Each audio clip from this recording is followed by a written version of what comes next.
Bonsoir à toutes et à tous, bienvenue dans On refait le CFR, l'émission qui débriefe bien sûr des manches du championnat de France des rallyes. On est ravis de vous retrouver ce soir pour cette grande soirée du CFR qui se poursuivra après cette émission, je vous le rappelle, puisqu'on vous donnera rendez-vous à partir de 20h sur Canal Plus Sport pour justement découvrir le Rallye Club en format de 52 minutes pour revenir sur la 6e manche du championnat de France des rallyes qui s'est déroulé le week-end dernier. Vous l'avez peut-être suivi justement sur CFR TV, le Rallye Mont-Blanc-Morzine, et on va en parler bien sûr ce soir. On va commencer dès ce premier plateau parce qu'on accueille justement la co-organisatrice de ce rallye Mont-Blanc-Morzine, c'est Isabelle Garot. Bonsoir Isabelle. Bonsoir à toutes.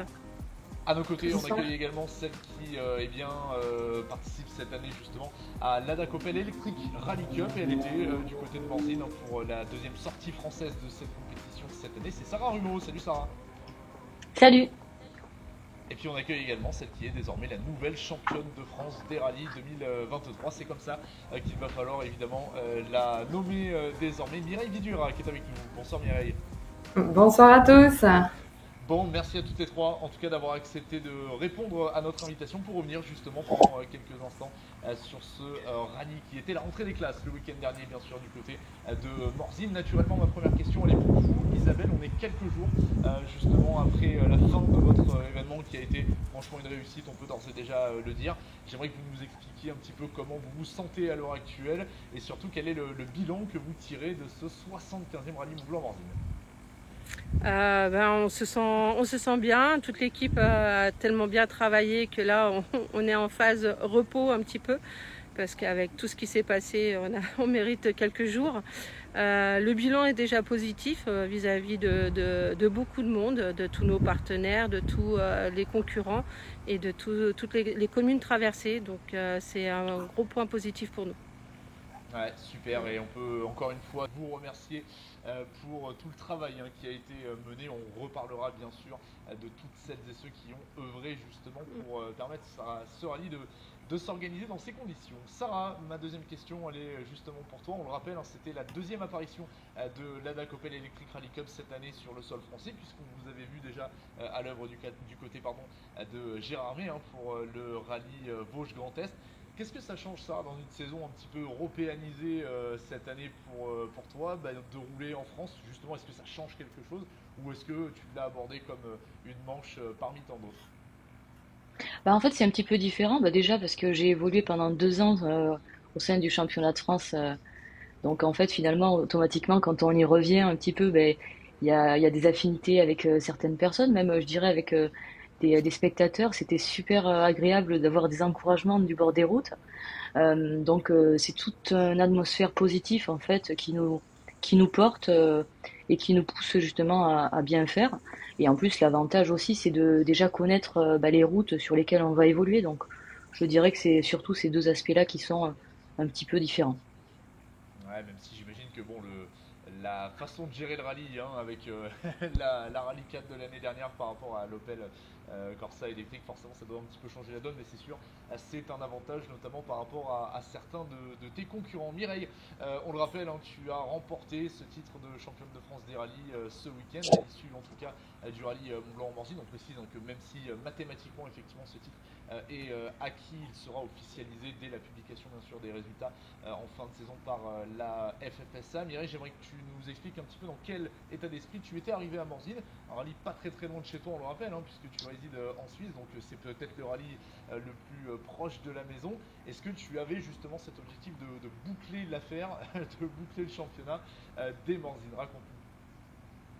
Alors oui, effectivement, c'est pas loin de chez moi. C'était le premier rallye auquel j'ai la 4e participation. Donc c'était des terrains connus forcément, mais on connaît aussi d'autant plus les pièges et on sait que c'est pas le rallye le plus simple. Donc j'avais quand même un peu d'appréhension et j'avais vraiment un cœur de bien faire, surtout pour toute mon équipe.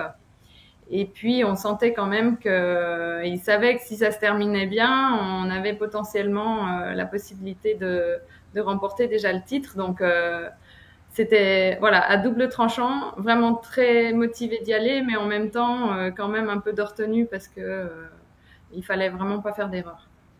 Ouais, c'est c'est sûr, ça aurait pu être très préjudiciable alors que effectivement l'affaire sentait bon, mais tu l'as parfaitement géré. On va en reparler bien sûr dans quelques instants. Isabelle, je me retourne vers vous à nouveau parce que j'aimerais quand même qu'on parle du dispositif d'organisation de ce rallye Mont-Blanc-Morzine qui est un petit peu atypique, un petit peu particulier pour celles et ceux qui suivent bien sûr peut-être de l'extérieur ce championnat de France des rallyes. On le rappelle que vous avez mis en place justement des timings dits croisés, ce qui permet justement et bien notamment aux concurrents du VHC, aux concurrents comme Sarah de la Dakopel Electric Rally Cup d'avoir pu rouler sur un rallye sans, on va dire, prendre en considération le passage des autres concurrents.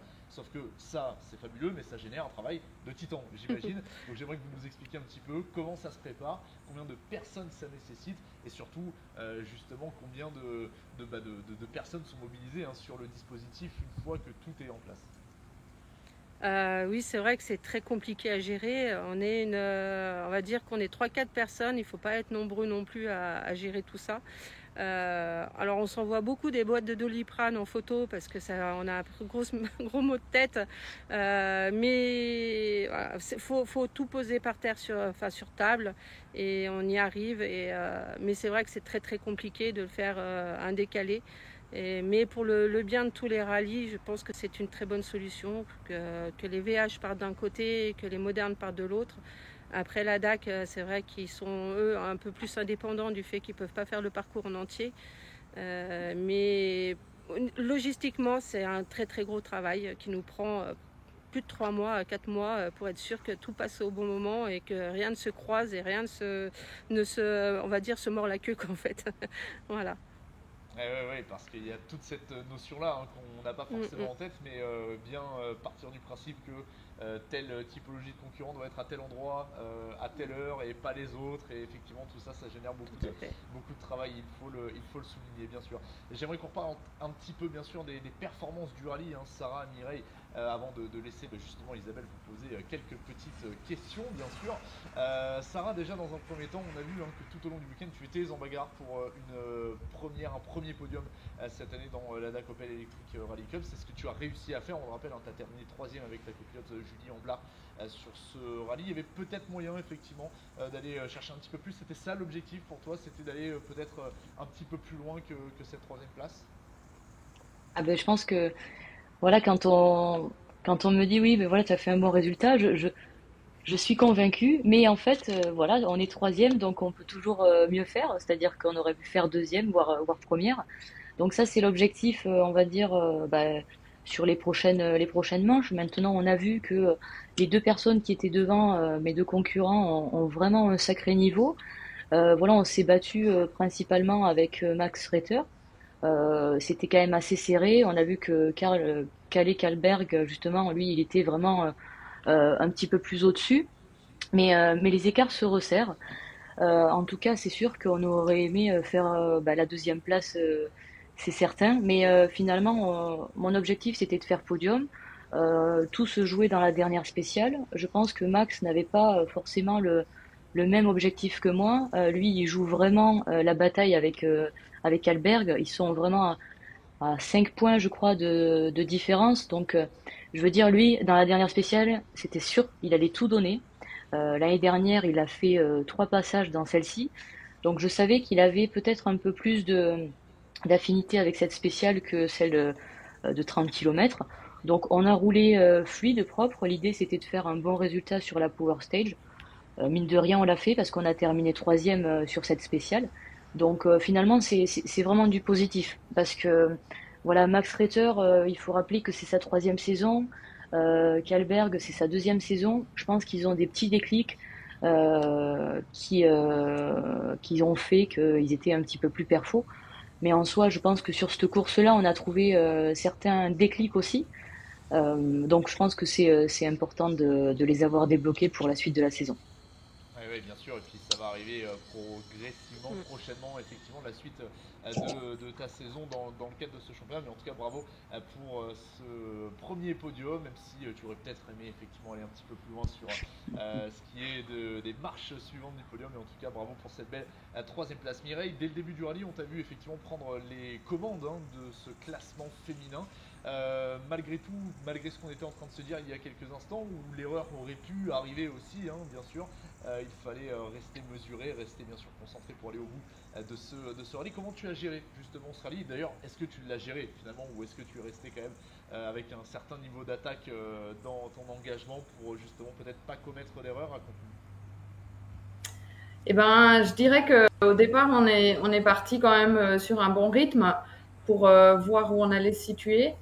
Notamment au Vosges, on n'avait pas eu la première place, c'était les filles corses qui avaient remporté la première place.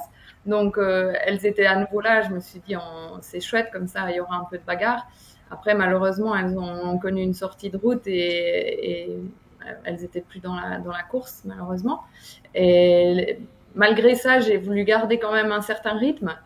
Du coup j'ai trouvé d'autres objectifs, les rallyes 3, mais il faut quand même avouer que Thomas Chauffret, il est sur une autre planète. Donc, mais je pense qu'on a quand même montré qu'on savait être là. Après, j'ai toujours un peu mon équipe, mon team qui me dit oh, t'as pas besoin de prouver que t'es capable, ralentis, fais attention, faut viser le titre toujours. Donc voilà, on a essayé de rester concentré surtout, car quand on baisse un peu le rythme, le risque il est vite là de perdre la concentration. Donc voilà, on a essayé de jouer ça et ça a bien fonctionné.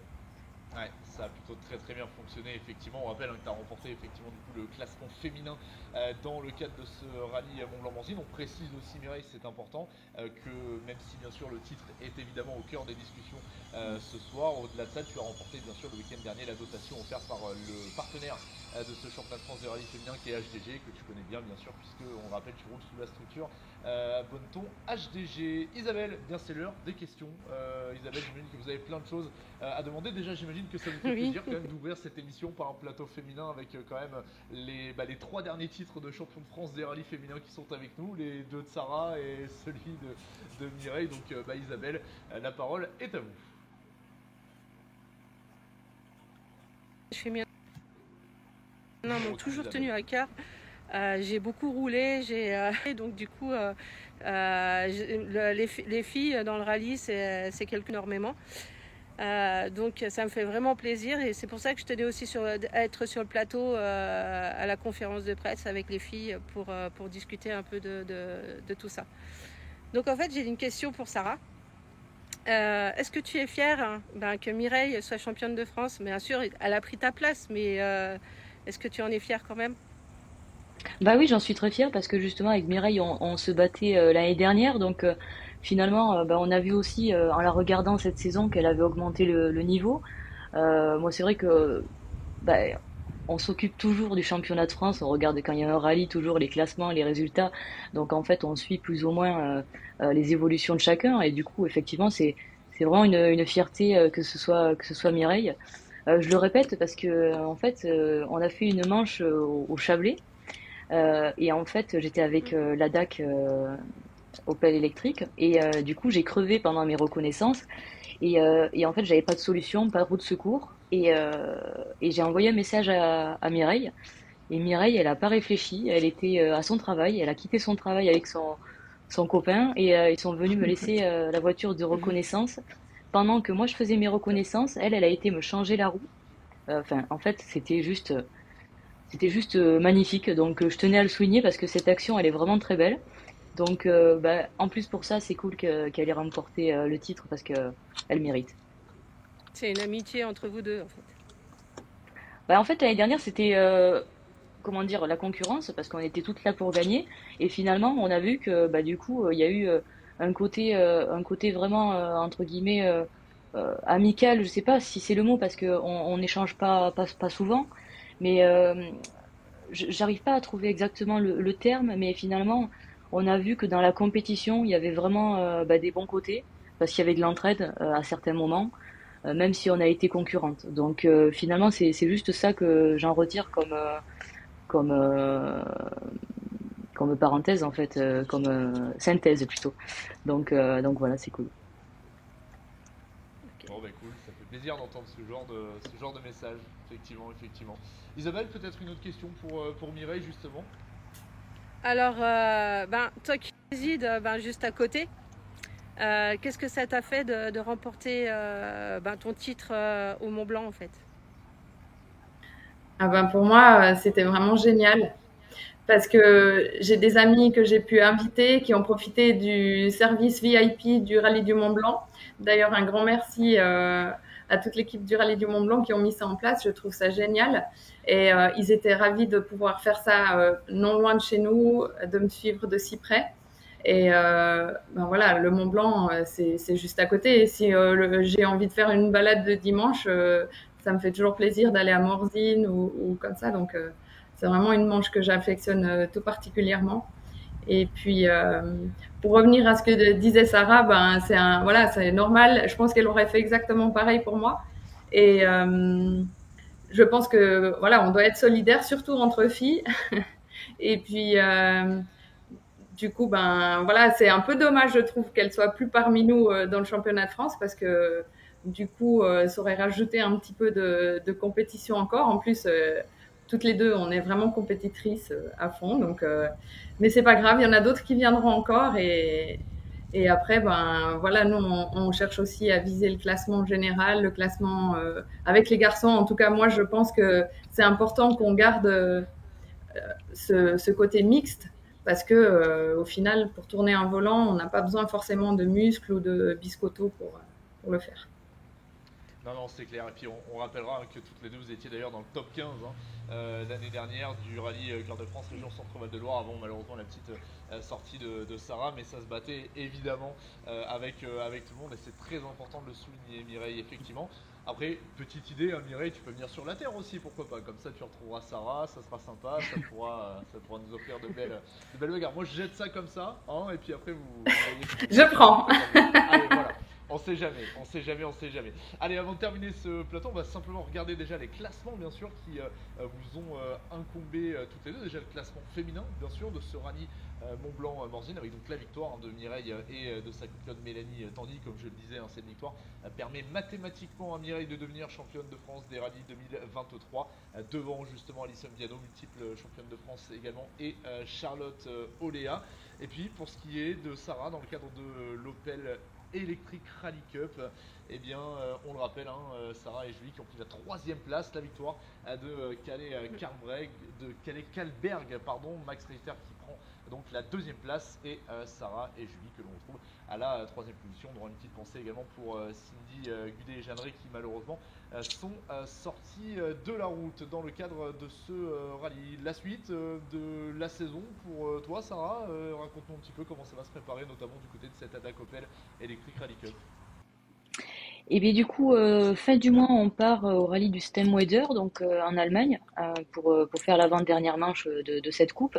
Et on la terminera en Europe centrale, voilà, en ouverture justement de la manche de WRC. Donc c'est magnifique de pouvoir vivre ça, c'est vraiment une chance.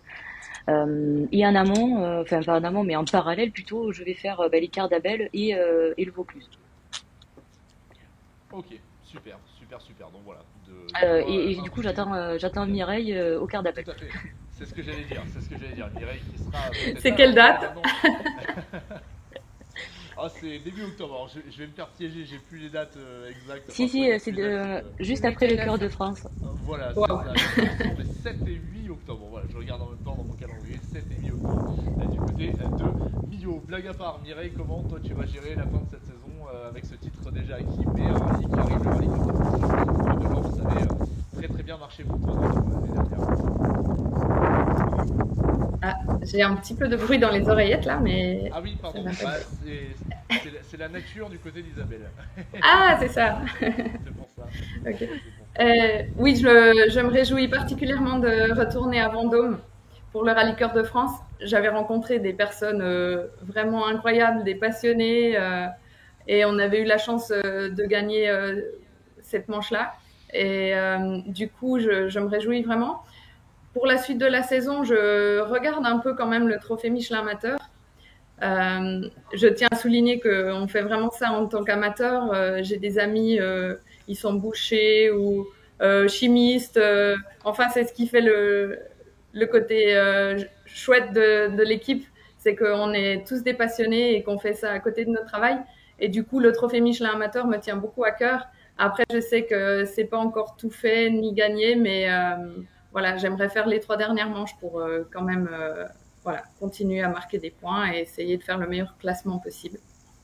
Eh ben pourquoi pas, on rappelle la dotation aussi dans le cadre du trophée Michelin amateur, ce fameux rallye dans une voiture de la classe Rallye 2 dont justement alors Sarah avait remporté ce trophée l'an dernier effectivement et donc peut-être que Mireille ira à cette chasse. Isabelle, de votre côté pour terminer ce plateau, j'imagine que là c'est place au repos pendant quelques jours parce que encore une fois on salue tout le travail que vous avez fourni et je pense que vous l'avez bien mérité. Et puis on va se remettre quand même assez rapidement à l'organisation de la 76e édition. J'imagine que ça va pas trop tarder non plus. Ouais, tout à fait. En fait, en général, quand on finit le rallye, on est déjà en train de travailler sur l'année d'après, vu qu'on a la possibilité de voir un peu tous les élus et tout. Donc, on commence déjà à discuter, à travailler avec eux pour voir ce qui est le bon, prendre le bon, et le moins bon, et essayer de travailler pour que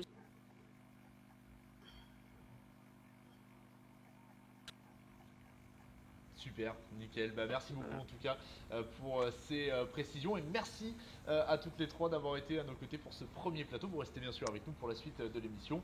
Et quant à vous trois, eh bien, on vous retrouvera bien sûr du côté de Vendôme pour Mireille, de Millau pour Sarah et puis Isabelle. Bah, c'est quand vous voulez, bien sûr. En tout cas, pareil. très vite sur le championnat de France des rallyes. Merci à toutes les trois. On poursuit ce On refait le CFR avec un deuxième plateau dans cette émission consacrée cette fois-ci aux coupes de marque car il s'est passé des choses. Vous l'avez très certainement suivi avec nous sur la chaîne CFR TV le week-end dernier du côté de Morzine. On va déjà dans un premier temps accueillir un revenant sur le championnat de France des rallyes parce qu'il nous a quitté le week-end dernier mais il revient avec nous donc ça c'est plutôt la bonne nouvelle. C'est Mathieu Anne qui est avec nous. Salut Mathieu. Salut Pierre, salut à tous. Je vous ai quitté pour mieux vous suivre en fait, parce que souvent on est derrière la caméra et je voulais être devant en fait. Je voulais être le téléspectateur pour mieux débriefer ce rallye du Mont Blanc à Morzine. Et donc j'ai pu Eh ben super. suivre cette course et le travail de toute l'équipe de CFR TV. Bon, super, bah, tu nous diras un petit peu justement comment tu as ressenti tout ça. À nos côtés, on accueille le vainqueur sur cette manche de Morzine, donc de la Stellantis Motorsport Rally Cup qui est avec nous et qui a fait mieux que ça, puisqu'il s'est adjugé mathématiquement le titre 2023. C'est Anthony Fautia qui est avec nous. Salut Anthony. Salut tout le monde. Et puis, comme un vainqueur de Coupe de Marque peut en cacher un autre, et bien on en a un deuxième, effectivement, avec nous, lui aussi, assez mathématiquement adjugé à ce titre dans le cadre du Clio Trophy France à Morzine. C'est Benjamin Stirling. Salut Benjamin. Salut tout le monde. Bon, on rappelle bien sûr avant de démarrer ce plateau, comme je le disais tout à l'heure avec le plateau féminin, que Anthony et Benjamin se sont adjugés donc mathématiquement les deux titres qu'il faudra attendre bien sûr l'officialisation par la publication des résultats par la Fédération Française du Sport Automobile pour officiellement les voir couronner. Mathieu, alors on le rappelle, tu étais dans d'autres contrées le week-end dernier puisque tu avais également un petit peu de travail du côté de l'OEAC très précisément avec le Rallycross. Bon, tu as quand même suivi, j'imagine, un petit peu tout ce qui s'est passé, aussi bien dans la Stellantis Motorsport Rally Cup que dans le Clio Trophy France. C'était en tout cas une sacrée bagarre et il ne s'en est pas fallu beaucoup parce que quand on voit le kilométrage qu'il y avait sur le rallye et quand on voit les écarts à la fin, je peux te dire que nos deux amis là, Anthony et Benjamin, ils n'ont pas chômé en tout cas en ton absence. Ouais, j'ai vu ça, j'ai suivi ça avec passion. Déjà, félicitations les gars, remporter une formule de promotion. Alors Anthony sait ce que c'est, hein, il l'avait déjà fait en 2020, mais c'est un moment important dans une carrière. Donc on va revenir sur la course et sur l'après, parce que c'est forcément on a forcément des questions là-dessus. Et moi j'ai vu en effet une belle bagarre des deux côtés, mais je l'ai vu un peu aussi comme une course de gestion. Alors ça va être ma première question. On va commencer par Anthony. C'était pas qu'une course de gestion pour moi, c'était un peu une année de gestion. Ils l'ont parfaitement fait avec William, son copilote et toute l'équipe. Et donc Anthony, comment tu as vécu ce rallye du Mont Blanc et un peu cette saison où tu avais l'étiquette de favori, vous avez répondu présent et 4 victoires sur 5 courses. Il a fallu quasiment gérer sur toutes les courses. Comment tu l'as vécu? Est-ce que c'est quelque chose que tu as appris un petit peu plus cette année? Il y a eu des années où c'était vraiment la bagarre et cette année, cette gestion, comment tu l'as vécu avec William et toute l'équipe? Ouais, bah écoute, c'est vrai que c'était pas une année facile, hein, il fallait rebondir. Donc nous, on avait vraiment un objectif précis en début d'année, c'était de gagner clairement le championnat pour avoir le volant l'année prochaine. Donc c'est sûr qu'il fallait être à l'arrivée de toutes les courses déjà. On a vu qu'au Vosges, dès qu'on marque 0 point, ben, derrière ça remonte vite et il faut être régulier toute l'année, quoi. Donc il a fallu attaquer fort quand on le sentait vraiment et savoir gérer par moment pour éviter de faire une erreur et perdre de points précieux, quoi. Et ce rallye Mont Blanc n'a pas été trop long. Tu savais ce qui vous attendiez à l'arrivée de la dernière spéciale? Ça a été dans l'habitacle de la 208. Ouais, ça a été. Ben, avant le rallye, déjà, on a eu un briefing avec toute l'équipe, avec Stéphane. Voilà, nous, l'objectif, c'était clairement de ramener le titre, quoi. Donc, voilà, on savait ce qu'il fallait faire, mais ouais, on s'est pas pris la tête, quoi. On est parti comme on a fait d'habitude. On a roulé, on a roulé. Après, on a vu qu'il y avait quand même une belle bataille qui allait se transformer. Donc, on a roulé sur un bon rythme, sans faire d'erreur. Voilà, surtout le dernier jour, c'était compliqué. Les 2 dernières spéciales, 30 bornes et 20 bornes, c'était interminable, hein, vraiment.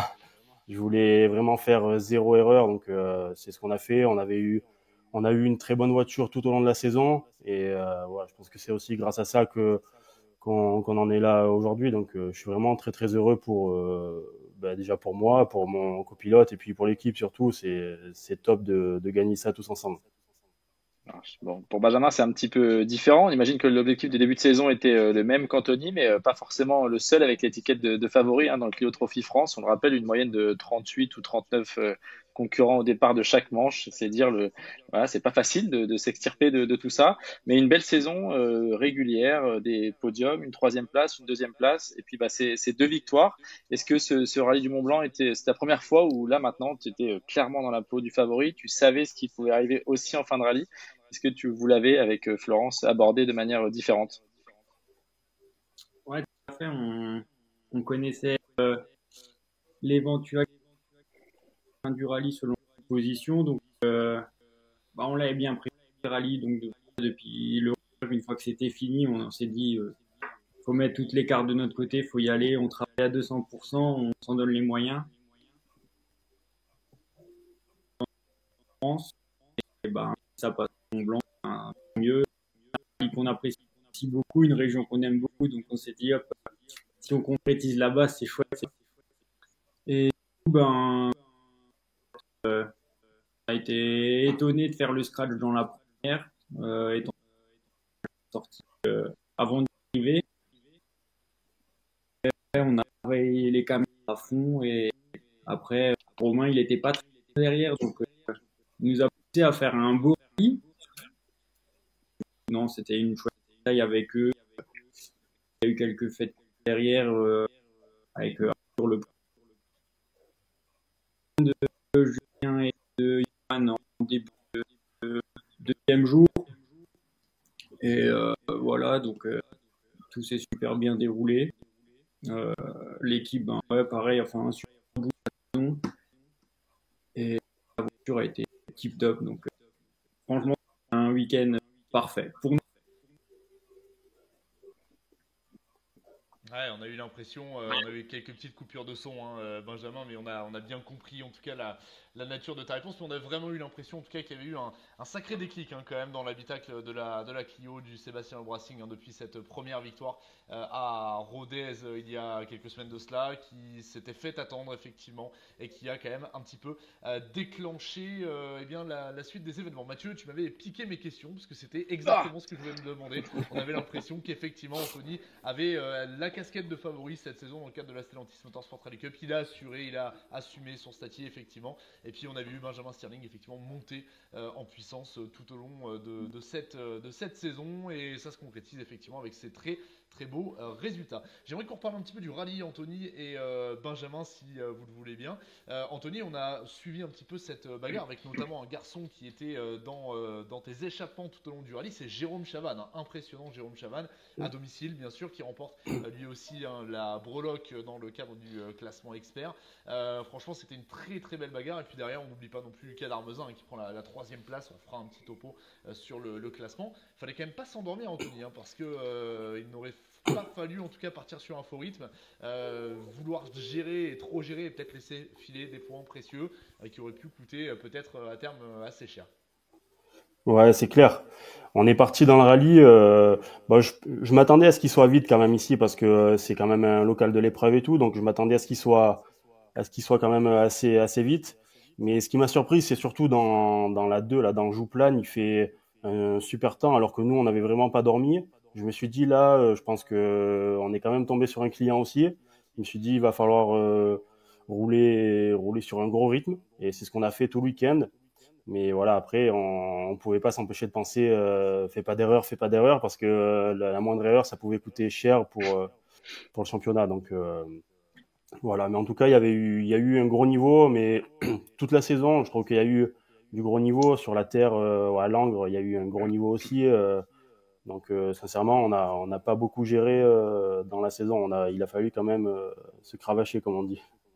Ouais, elle est vraiment géniale, hein, cette Stellantis Motorsport Rally Cup. C'est vrai qu'elle offre sur tous les terrains beaucoup de bagarres et ça ne fait que justement donner de la qualité, bien sûr, à ce titre et à ta saison, Anthony Benjamin. Là aussi, ça a été très très très chaud. Alors oui, tu parlais de garçons comme Arthur Pelamourgue, hein, qui a vécu petite mésaventure sur le rallye. On va aussi parler de ton coéquipier, hein, on peut en parler, Nicolas Ebrard, qui lui aussi a connu quelques soucis. Johan Corberan n'a pas été verni non plus, mais derrière, on a vu que Romain Faustier, ça y est, avait pu vivre un rallye un petit peu positif, on va dire, pour lui. Là aussi, il fallait quand même, d'une part, attaquer pour pas être dans ce fameux faux rythme, et de l'autre, assurer, parce que perdre des points là à une course de la fin de la saison, ça aurait pu coûter un petit peu cher. Ouais,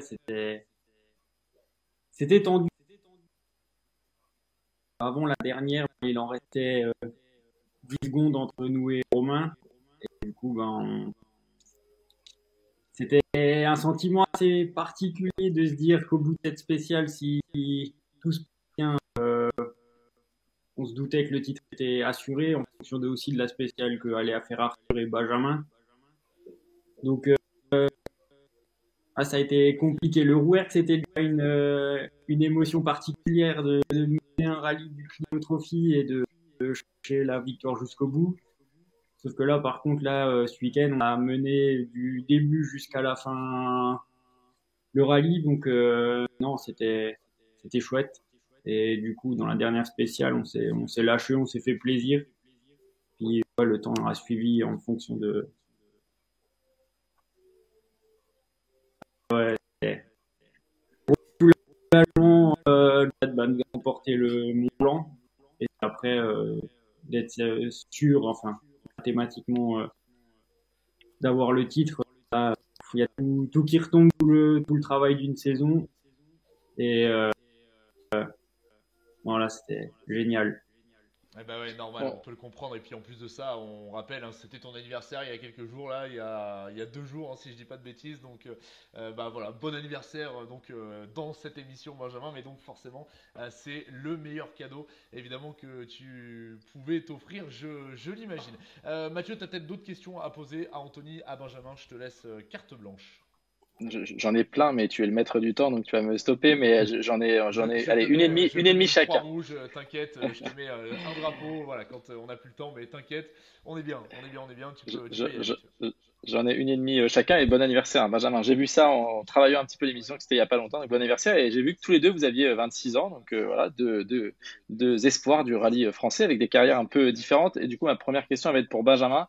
Alors Benjamin, tu viens avec ta famille du milieu vraiment amateur, hein, de la Coupe de France, pas mal d'années en Coupe de France, de se réveiller dimanche matin avec l'étiquette du pilote officiel Alpine Racing, de succéder à des grands noms du sport auto et du rallye. Moi, j'ai envie de savoir quand on vient, voilà, quand on a créé sa carrière en faisant de la Coupe de France, etc., et de se dire qu'on va être pilote officiel, c'est un peu le rêve de tout pilote de le devenir.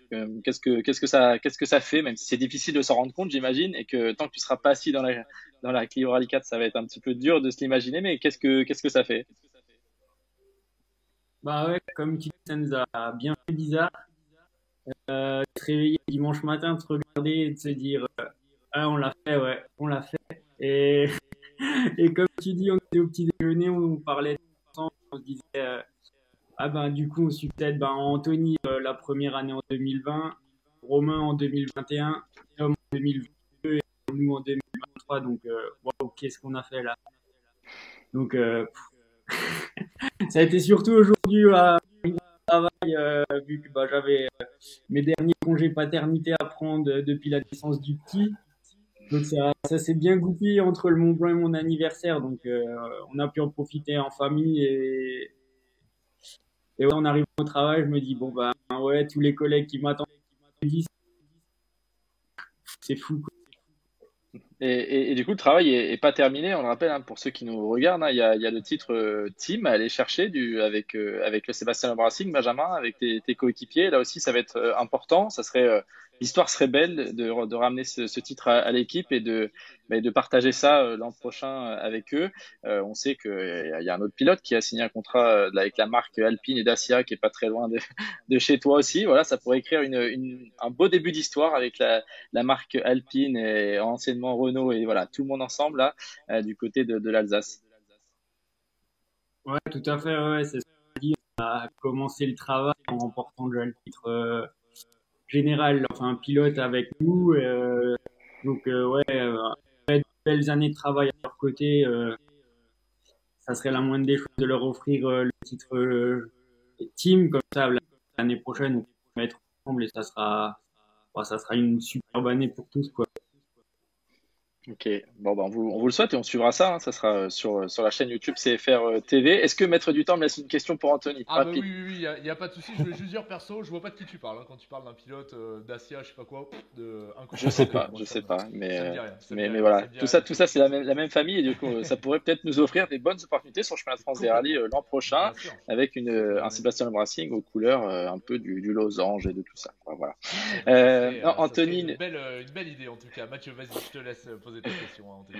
ouais, Anthony, moi je voulais faire un peu le parallèle. On le rappelle, hein, dans ta carrière, il y a eu pas mal de choses, des formules de promo. T'es monté jusqu'on va dire en haut en championnat de France des rallyes avec des rallyes en rallye 2, l'ERC avec justement Alpine Racing. J'imagine que ça n'a pas été simple de se poser la question et de se dire bon on redescend entre guillemets d'un échelon pour se relancer. Ça c'est ma première question et ma deuxième question forcément difficile de pas faire le parallèle avec quelqu'un comme Johan Bonato, qui l'a fait en venant en 2013 en Opel, avec Johan Rossel, avec la 208 Rally Cup. Est-ce que ça a été des exemples de se dire que finalement de redescendre et de pouvoir relancer une carrière, c'était peut-être la meilleure des choses qui pouvaient t'arriver? Bah ouais, c'est clair, c'était pas simple. En fin de saison dernière, on s'est dit bon ben qu'est-ce qu'on fait? On n'avait vraiment pas d'autre solution. Donc c'est clair que la formule de promo Stellantis, c'était notre seule option. Mais voilà, après j'ai pensé, Johan Rossel, il sort de là aussi. Hugo Margaillan, pareil. Bonato, enfin bon, il y en a eu plein. Donc c'est des exemples parfaits quoi pour moi.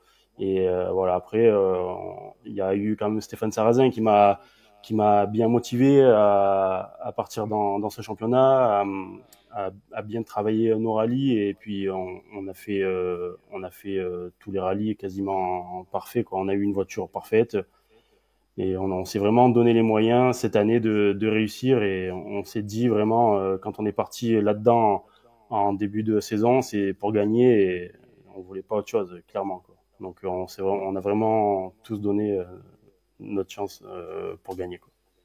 Ouais. Bon, c'est forcément un peu tôt, hein, on est qu'au mois de septembre, mais l'an prochain, tu auras la chance de rouler avec une des meilleures voitures de la catégorie Rallye 2 et de suivre un peu les traces, comme tu l'as dit, d'Hugo Margaillan et de Rossel, hein, qui font des super performances. Je pense que ça peut mettre un petit peu de pression. Voilà, difficile de demander déjà forcément tes ambitions pour l'an prochain, mais on sait que tu es un compétiteur et que dans ta tête, là, tu es déjà focus sur l'année 2024. Voilà, comment tu comptes aborder ce championnat et cette nouvelle aventure en tant que pilote officiel et au plus haut niveau du championnat de France? Ben écoute, déjà il faut se rendre compte qu'on a de la chance d'être là, d'être pilote officiel dans une grosse équipe. Donc il faut profiter du moment. Ensuite, c'est sûr que voilà, il va falloir continuer à prendre de l'expérience, à finir les rallyes, ça sera le plus important. Et après, bien sûr, c'est sûr que j'ai envie d'être performant dès le début. Après, je sais qu'on va avoir une bonne voiture. Il y a Bonato, Margaillan, Rossel, tout ça, Camilli qui le montrent assez que la voiture elle est au niveau. Donc voilà, il va falloir travailler dur, c'est sûr, mais voilà, en tout cas, on va tout faire pour pouvoir être au meilleur de notre niveau et puis voilà, on verra ce que ça donne, mais j'ai hâte d'être à l'année prochaine en tout cas. Et Ouais, quand c'est tu dis hâte d'être prometteur, l'année hein, ça prochaine, va être sympa. ouais, Ouais, juste une dernière question, mettre du temps, Allez, très rapide, une parce toute que là dernière, j'ai déjà parce que l'info quasiment. c'est vrai? Allez, Aïe, vas-y, aïe, aïe, aïe, aïe, aïe. vas-y. Non, mais elle est très rapide, mais je suis sûr que plein de gens se la posent. Est-ce que, Anthony, on pourrait avoir l'occasion de te voir avec une voiture Rallye 2 d'ici la fin de la saison, sur un championnat ou pas forcément? Ben écoute, pour l'instant c'est pas prévu. Nous, dans le règlement de la Stellantis, on est obligé d'aller au VAR avec la 208 Rallye 4 pour valider donc notre titre. Et puis donc pour l'instant on a eu le titre U29, mais on va essayer de valider le titre général, toutes catégories confondues. Déjà ça. Ensuite, non, en championnat de France, je pense que j'aurai pas l'occasion de faire un rallye en C3. Ensuite, j'ai eu quelques propositions pour faire des petits rallyes régionaux, nationaux avec une C3. Donc, c'est pas impossible qu'on me voit avec une C3 dans la fin de saison, mais pas de gros championnat pour le moment. Merci. Ouais. Bon, on suivra ça en tout cas, mais il y a peut-être quelques rallyes effectivement pas très très loin de chez toi. Quelques idées peuvent commencer à germer. Anthony, avant de se quitter sur ce plateau, désolé, j'aimerais justement que ça dure un peu plus longtemps, mais c'est vrai qu'on est un petit peu pris par le temps. Désolé Mathieu et Anthony et Benjamin, bien évidemment. On va regarder quand même les classements évidemment de vos deux catégories respectives, à commencer bien sûr par le classement de la Manche pour ce qui est de la Stellantis Motorsport Rally Cup, la victoire donc d'Anthony Fautia et de William Hanock, vous l'avez compris, devant Jérôme Chavannes et Pierre Blot qui remportent le classement expert. Lucas Darmezin, Valentin Auger, 3e du général, remporte quant à eux le classement U25. Et puis dans le cadre du Clio Trophy France, donc vous l'avez compris, la victoire de la famille Stirling, parce que c'est comme ça qu'il faut le dire, je pense. Benjamin et Florence qui s'imposent devant Romain Faustier et Ophélie Abchiche, et donc Benjamin Barnoin et Enzo Mahinck qui prennent la 3e place. On rappelle bien sûr qu'il reste une manche pour ce qui est des deux championnats dans le cadre de cette saison 2023 du côté de Vendôme pour le rallye Cœur de France région Centre-Val de Loire pour le Clio Trophy France, et puis bien sûr le rallye du Var à Sainte-Maxime fin novembre pour la Stellantis Motorsport Rally Cup. Merci beaucoup Mathieu, Anthony et Benjamin, c'était un plaisir de vous avoir sur ce plateau. Rendez-vous très prochainement les gars, bonne soirée. Allez, merci beaucoup. Bonne soirée, bye. À Allez, plus. bonne soirée à tous. Suite et fin de ce On refait le CFR consacré, vous le savez, au 75e rallye Mont-Blanc-Morzine. Et sur ce dernier plateau, on va s'intéresser justement au championnat deux roues motrices, en tout cas à la manche du côté du deux roues motrices à Morzine, qui nous a justement offert un sacré spectacle. Pour en parler à mes côtés, c'est Philippe Son qui m'a rejoint. Salut Philippe. Bonsoir. Et puis on accueille justement à nos côtés le vainqueur de cette manche d'Euromotrice qui aurait dû être accompagné malheureusement par son copilote ce soir, Alexis Maillefer. On salue Alexis qui peut-être pourra nous rejoindre un petit peu plus tard, on va croiser les doigts. Mais on va en tout cas commencer effectivement tous les trois. C'est Quentin Gilbert qui est avec nous. Salut Quentin. Bonsoir tout le monde. Bon, merci à toi Quentin d'avoir accepté justement de revenir dans cette émission sur ton week-end du côté de Morzine. C'était ton retour effectivement là, sur une manche du championnat, on va en reparler dans quelques instants. Philippe, en tout cas pour commencer ce plateau, on a assisté franchement à une lutte absolument sensationnelle dans le cadre du Euromotrice. Un coup à toi, un coup à toi, un coup à moi, on va dire, parce que c'était un espèce de triptyque au sommet de ce championnat. Et effectivement, la victoire de Quentin Gilbert, elle est absolument somptueuse, Philippe. Ben, oui, c'est clair que ça a été une des attractions de ce rallye Mont-Blanc-Morzine 2023, là, parce on avait le trio magique là, pour le deux roues motrices, Raphaël Astier, Cédric Robert, Quentin Gilbert. On avait beaucoup de chance et effectivement, ils se sont tirés une belle bourre avec réussite ou moins de réussite, mais Quentin s'en est bien sorti sur ce coup-là et il a vraiment marqué, de sa présence, de son empreinte ce rallye-là. Ah bah ça c'est sûr, on va en reparler effectivement dans quelques instants avec le principal intéressé, mais oui bien sûr il a marqué de son empreinte ce rallye Mont-Blanc-Morzine. Quentin, avant d'entrer dans le vif du sujet, j'aimerais que tu nous expliques un petit peu quelles étaient les prémices de ton engagement sur ce rallye. C'est vrai que malheureusement on n'a pas eu la chance de t'avoir aussi souvent qu'on l'aurait souhaité cette année, aussi bien dans l'Alpine d'ailleurs que dans une toute autre voiture, même si tu as choisi effectivement de partir sur l'Alpine A110 RGT depuis quelques mois. Le Mont-Blanc, ça faisait absolument partie de ton plan de marche. On imagine que quand tu as monté les quelques rallyes auxquels tu as pu participer, Morzine faisait partie évidemment de ce programme. Ouais, bah c'est ça. Je savais de toute façon que j'avais pas trop le budget pour faire le championnat complet, donc on avait dit bon bah allez, on va essayer de cibler des manches sympas. Et aussi, je voulais quand même faire des petits rallyes dans la région qui ça fait longtemps que j'ai pas fait et qui sont tout aussi sympas. Et c'était le souhait aussi du centre alpine Nancy pour jouer à la carte locale, voilà, avec l'Alpine. Donc on a fait un calendrier et bien évidemment Morzine a été obligatoirement dans ce calendrier parce que c'est un rallye que j'aime beaucoup comme beaucoup de pilotes. Le cadre est super sympa, les spéciales magnifiques, l'organisation, l'ambiance dans le petit village comme ça, de l'assistance, parc fermé. C'est vraiment quelque chose qu'on aime beaucoup, donc j'essaye vraiment d'y être présent tous les ans. Donc voilà, on ne pouvait pas le louper. Eh oui, oui, bah on peut le comprendre. Et puis, qui plus est, bah, c'est un rallye qui, en général, réussit pas trop mal aux Alpines à 110 RGT. On l'a vu par le passé. On rappelle aussi, hein, Quentin, que tu avais donc un copilote un petit peu exceptionnel le week-end dernier, puisque c'était Alexis Maillefer qui essaye de nous rejoindre. Malheureusement, je suis pas sûr qu'on l'ait à nos côtés. On va croiser les doigts. C'était une première aussi pour vous à ce niveau-là, une collaboration donc pour tous les deux. Raconte-nous un petit peu comment ça s'est fait et surtout pourquoi tu as jeté ton dévolu, je dirais, sur Alexis. On rappelle, initialement, c'est le copilote de Tom Pierry. Tom est malheureusement convalescent et on va croiser les doigts pour l'avoir le plus vite possible à nos côtés sur la suite de la saison. Et du coup, c'est ça aussi qui a ouvert peut-être une brèche pour que tu puisses le récupérer pour ce rallye. Bah en fait, mon copilote ne pouvant être dispo, Christopher Gueux, qui attend un heureux événement là avec Maeva, devait rester à ses côtés. Donc du coup, il m'a dit à contre-cœur, je pourrais pas aller au Mont Blanc parce que lui aussi c'est son rallye préféré. Et puis voilà, c'est toujours sympa de le faire ensemble. On a de bons souvenirs ensemble là-bas. Rémi Tutler qui était initialement prévu avec Armando Herrera au rallye. Donc voilà, on se connaissait quand même d'un petit peu d'avant avec Alexis. C'est quelqu'un qui habite pas très loin de chez moi non plus. Donc on s'était déjà vu une paire de fois. On avait déjà fait une séance d'essai ensemble, donc on avait déjà roulé un peu ensemble. Et puis j'avais toujours dit voilà, ce serait sympa de pouvoir un coup faire un rallye, pas forcément en championnat de France, mais ensemble. Et puis voilà, est venue l'occasion. Malheureusement, bon, Tom était sorti au Rouergue. Heureusement, pas avec Alexis. Du coup, je l'ai appelé. Bon, il se remettait doucement de son petit problème de santé. Et puis, bah voilà, il m'a dit, écoute, oui, avec grand plaisir, sans hésiter. Et puis, on s'est vu. On a fait une petite séance de roulage à Châtenois quelques jours avant de partir à Morzine, histoire de tout bien caler niveau réglage, etc. Et puis feu quoi. Et ça s'est super bien passé. Il est très pro. Y a rien à dire quoi. C'est quelqu'un qui est très très bon copilote. Donc il m'a pas handicapé du tout. Au contraire, il est très très pro dans tout ce qu'il fait. Il annonce très bien les notes. Rien à lui dire. Donc non vraiment, je comprends qu'il ait gagné Rallye Jeune copilote. Donc tout s'est super bien passé. Ouais non vraiment un très très bon copilote. Donc ravi de pouvoir d'avoir pu lui offrir aussi cette première victoire pour lui en championnat de France de roue motrice, de lui avoir apporté expérience et puis partager voilà notre passion du rallye avec toute notre équipe. Voilà, on a passé un week-end formidable.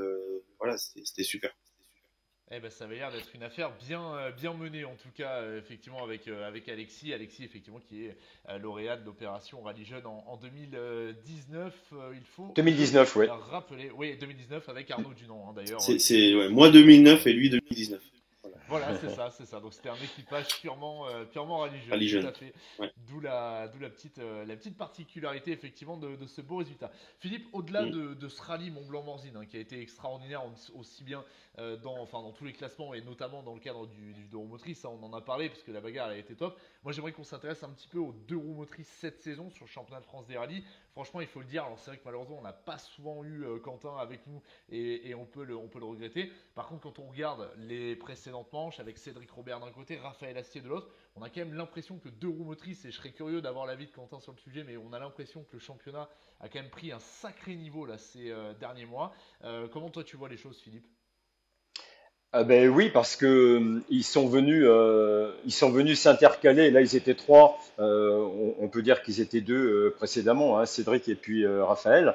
Mais ils sont venus s'intercaler entre les très très vite là qui jouent le podium et puis les pilotes de la classe Rallye 2 qui sont un peu derrière.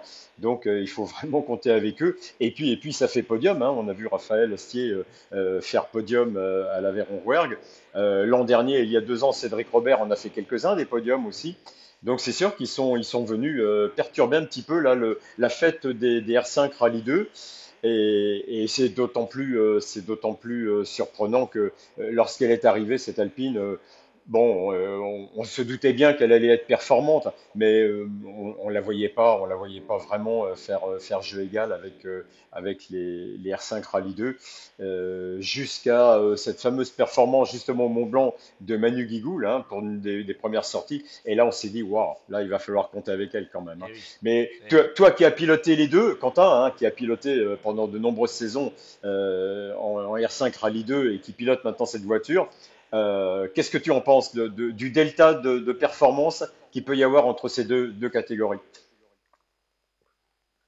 Bah, il n'y a pas grand-chose en fait. Ouais, c'est vrai, ça se voit au chrono, hein. On voit dans la longue de 30 bornes, bon, la spéciale était un peu à notre avantage aussi, il y avait quand même pas mal de montées, donc il fallait de la puissance, qu'on a quand même 60 chevaux de plus qu'une Rallye 2, en gros, donc c'est un petit peu plus léger aussi, mais on voit que malgré le fait qu'on ait que deux roues motrices, la voiture est hyper performante. On est à quelques secondes, des fois à 3 secondes ou 2 secondes ou même un petit peu plus, mais pas grand chose sur des chronos qui, en reco, on se dit, ouais, on va prendre un peu. Elle est surprenante, elle nous a encore surpris. Moi, j'ai encore aussi trouvé un petit peu des réglages qui me conviennent, mais et on a pas mal d'assistance aussi qui font que voilà, la voiture elle est bien née, elle est parfaite quoi. En plus, elle est facile à conduire. Bon, on se régale vraiment dedans et il y a vraiment l'impression d'avoir une deux roues motrices. J'ai un peu le ressenti d'une 4 roues dans certains endroits. Et ouais, on prend beaucoup de plaisir dans la voiture et c'est super performant quoi. Donc pour ça qu'on arrive à faire des temps aussi proches des Rallye 2 quoi.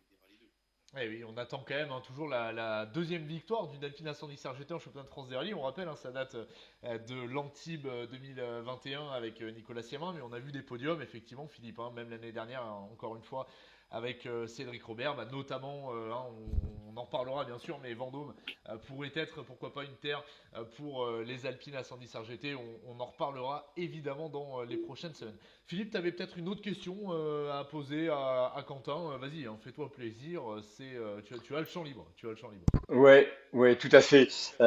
Quand tu es arrivé au Mont Blanc, Quentin, bon, tu connaissais tes adversaires, hein, Cédric et Raphaël, jusqu'à cette fameuse dernière spéciale de la première étape qui se déroulait de nuit. Tu étais derrière eux, un petit peu en retrait.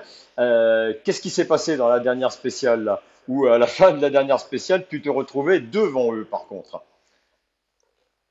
Je dirais déjà même le départ du rallye, je m'attendais à être un peu derrière. Je te l'avais dit au micro en partant. Comme au Vosgien, je m'attendais à manquer un petit peu de rythme du fait que j'ai pas pu faire d'essai, enfin d'une vraie séance d'essai. Là où on a voulu aller rouler, tout était mouillé, on a préféré pas rouler. Enfin bref, j'ai juste fait 2 passages au check-down. Je me suis dit voilà, on va se faire découper un peu au début. On a vu qu'on était dans le coup. On fait le scratch dans la 2 et bon bah on s'est dit c'est possible finalement. Donc on a essayé de rester au contact au maximum dans la journée. Et puis je savais que la nuit, bon, j'ai toujours un petit peu plus de facilité que les autres, je sais pas pourquoi. J'ai dit faut qu'on essaye de faire quelque chose et ouais bah là on arrive à faire une bonne spéciale malgré le fait qu'il m'est arrivé quand même quelques bricoles. On fait un beau temps, on prend la tête et puis là voilà, j'ai pas beaucoup dormi honnêtement. J'ai pensé qu'à une chose le lendemain, c'était la victoire. Donc j'ai beaucoup bossé les vidéos là, avec la voiture, les réglages et tout. Enfin, on a préparé notre journée vraiment au mieux pour bien faire les choses et essayer de conserver la tête et gagner. Donc c'est ce qu'on a fait. On a réussi à en faire des temps scratch dès les premières spéciales et puis dans la dernière un gros temps pour enfoncer le clou et gérer dans la dernière. Donc voilà, un rallye parfaitement mené depuis longtemps et c'est ouais super. Ouais, c'est clair, ça s'est senti, hein. Ah ouais, ça s'est sorti. Et puis on se rappelle effectivement le gros changement de hiérarchie, hein, c'est vrai, à l'arrivée de cette ES numéro 7 de nuit. Alors, Philippe, je me permets, j'avais une question pour Quentin, un petit peu du même ordre, hein, pour le coup, parce que Quentin en parlait il y a quelques instants, avec justement cette deuxième étape qui bah, t'a permis, hein, Quentin, finalement, de marquer un petit peu les esprits, de prendre un petit peu d'avance. C'est surtout l'avant-dernière spéciale, hein, dans laquelle tu fais un énorme trou, parce que là, d'un coup, à l'arrivée de celle-ci, tu te retrouves avec plus de 20 secondes, hein, 3 secondes si je dis pas de Mm. bêtises d'avance sur Raphaël Astier. Dans cette même spéciale qui plus est, malheureusement, Cédric part un petit peu à la faute, ce qui t'offre forcément un petit bol d'air. Mais concrètement, sans parler de la sortie de Cédric, qu'est-ce qui a fait, selon toi, que tu es allé mettre un aussi gros écart à Raphaël Astier dans cette seule et unique spéciale, même si on rappelle, hein, c'était la spéciale la plus longue, 30 km très précisément, 29. Bah, c'est une spéciale que j'ai parcourue pour la dernière fois en 2014. Donc je connaissais pas plus que ça, mais bon, je l'ai bien bossé et puis je savais que de toute façon c'était la spéciale qui allait tout faire, enfin qui allait changer ou pas quoi. Je savais très bien que Cédric et Raph allaient attaquer dans la spéciale là parce que c'est facile de faire des écarts sur 30 bornes, sur toute la spéciale à plusieurs types de rythmes, de portions, de grippe, voilà. Donc c'est des chronos où on peut faire des écarts. Et je me suis dit que si jamais on prenait 0,3 au kill ou 0,4 à la fin, ça pouvait faire des énormes écarts et je pouvais faire le rallye là. Donc on est parti à bloc jusqu'à la fin, du début à la fin. On a fait une spéciale parfaite. Puisqu'il nous a permis de faire un énorme chrono devant toutes les rallyes 2 sauf Johan. Donc ouais, j'étais un peu surpris aussi à l'arrivée quand même, mais pas totalement non plus. Donc voilà, ça confirmait notre bon rythme voilà, dans le week-end.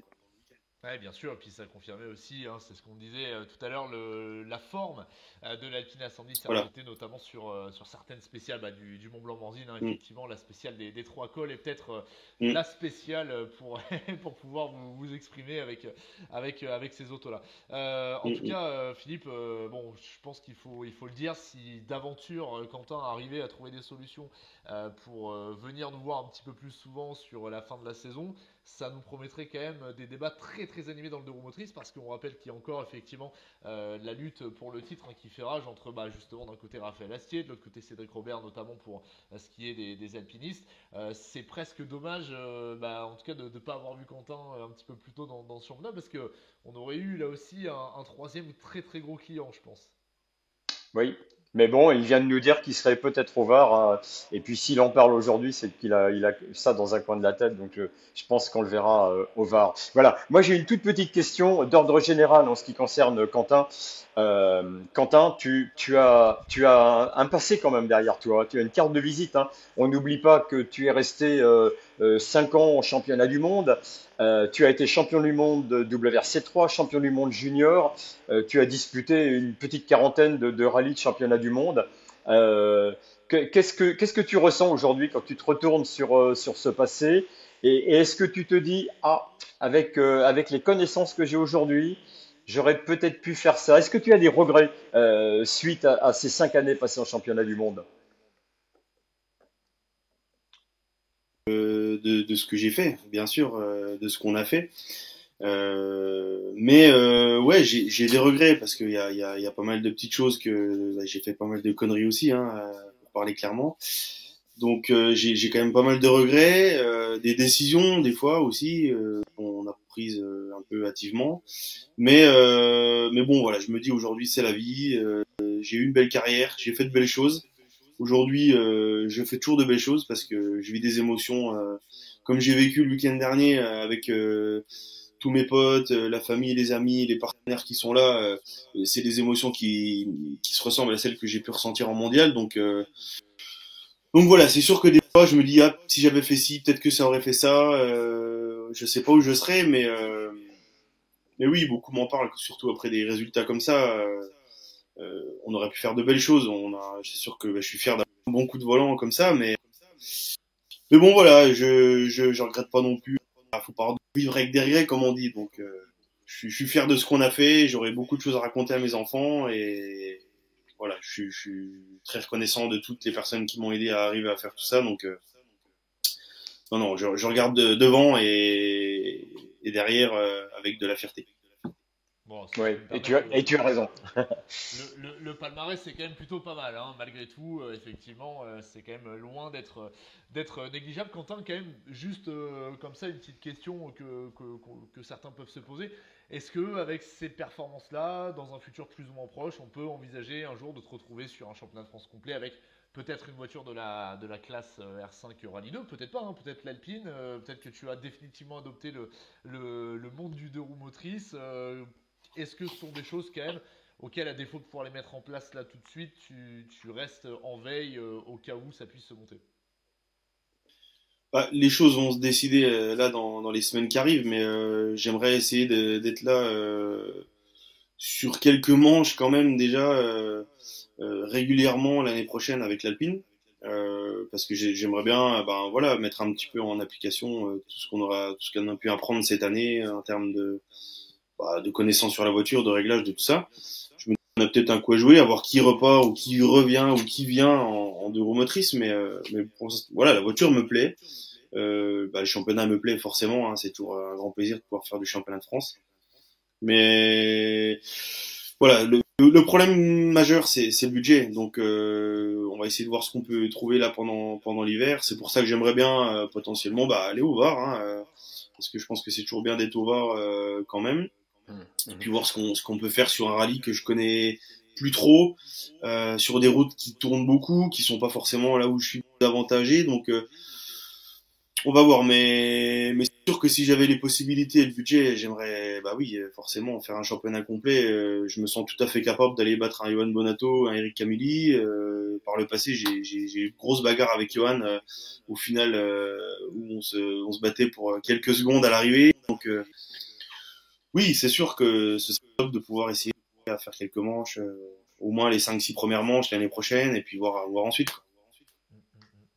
Bon, bah, ça promet, hein, on va croiser les doigts. En tout cas, moi je signe, hein, même si c'est que pour 4 ou 5 manches. Je pense qu'on sera beaucoup à signer. Ça nous permettra d'avoir une sacrée bagarre. Avant de se quitter, les garçons, on va s'intéresser bien sûr au classement de la catégorie de roues motrices. Hein, bien sûr, à l'issue de ce rallye Mont-Blanc-Morzine, la victoire donc, de Quentin Gilbert et d'Alexis Maillefer devant Raphaël Astier et Marie-Noël Ratier. Et donc Cédric Robert et Damien Augustin. Cédric Robert qui était parti à la faute. Chose assez étonnante d'ailleurs, Philippe peut-être l'avais-tu remarqué, mais il se trouve que les 10 premières voitures du deux roues motrices, entre les Alpines A110 RGT de Quentin Gilbert, de Cédric Robert, de Raphaël Astier et celle du trophée Alpine Elf Rally, sont aux 10 premières places, notamment de ce classement de roues motrices. Donc ça prouve quand même la qualité bien sûr de l'Alpine, qui plus est sur ce terrain. Merci beaucoup en tout cas à tous les deux d'avoir été à nos côtés. Merci à toutes et tous bien sûr de nous avoir écoutés ce soir. Merci à vous. On refait le CFR, l'émission donc qui revenait bien sûr sur le rallye Mont-Blanc-Morzine. La soirée du CFR est loin d'être terminée, mesdames et messieurs, puisqu'on va vous donner rendez-vous